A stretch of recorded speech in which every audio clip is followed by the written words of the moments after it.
they did anything. These children have done nothing. Israel is placing 1 in 5 arrested Palestinian minors into solitary confinement. That's a 2% rise since 2012, according to the international rights group Defence for Children International. The NGO's report documented cases where children between 12 and 17 are held for days under Israeli interrogation without access to a lawyer, parent or guardian, and forced to sign confessions, quite often in Hebrew, before they are released with heavy fines. The DCI says this amounts to torture.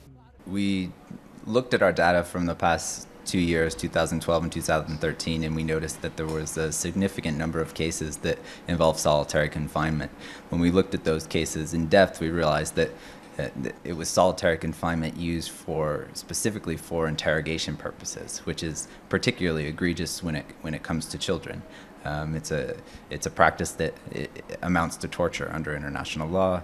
15-year-old Nasser Ehrizat was arrested and detained for 6 days 1 month ago. He explained that he was taken to Ofer prison in Ramallah, where he was interrogated for 6 days and kept in isolation. He says that he now lives in fear of being arrested again.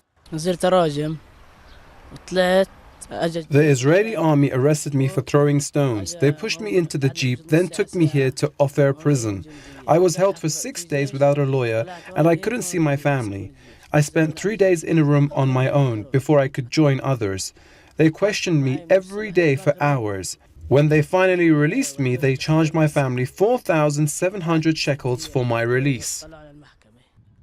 The DCI says that children held in solitary confinement often suffer from serious psychological ailments following their release. They say prison isolation and prolonged periods of interrogation are illegal under international law and the rights of the child under the Convention Against Torture.